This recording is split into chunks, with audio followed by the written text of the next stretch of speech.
Ama champion la waaye na pare de. ndax muy pare. Modou dama kaa fekk saal. jamono yee ma dem saal fekk ko foofu muy entraîné waaye Modou dafa jàpp. Modou dafa nekk ci état. ba nga yëndoo état de forme am lan nga gis. yënduwuma damaa dem taxaw ak moom nii comme ni ñuy waxee nii man ak moom.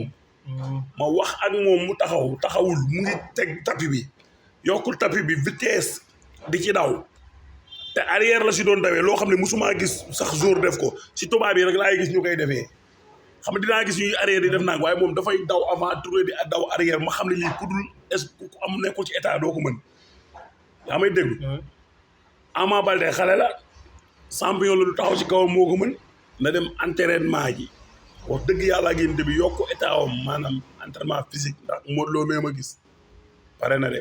dañoo gis Ama Baldé sax bu abi sifflé day dox sa kaw.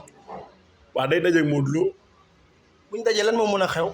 ay tàkk-tàkk rek ñaari jaase moom boo ko dóoree ay tàkk-tàkk ay génn ay étincelle. est-ce que logique na Ama Baldé dox si kaw Modou Lo taxaw.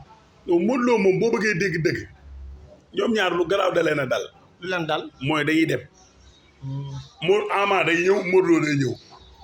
Modou Lo même boo ko dee daaneel bu dee tëdd sax day dóor kuur moom tant que eggiwul si suuf tant que eggul suuf du bàyyi dóori te mbër la Ama Baldé na dafa juddu fekk ci kër gi gëntee bi tere fàllaay bi xam rek ku juddoo ci tàgg boo naawul jaaxal mag ñi waxoo ko daal ñu nuyu Alaaji Mbay doom day Ama Baldé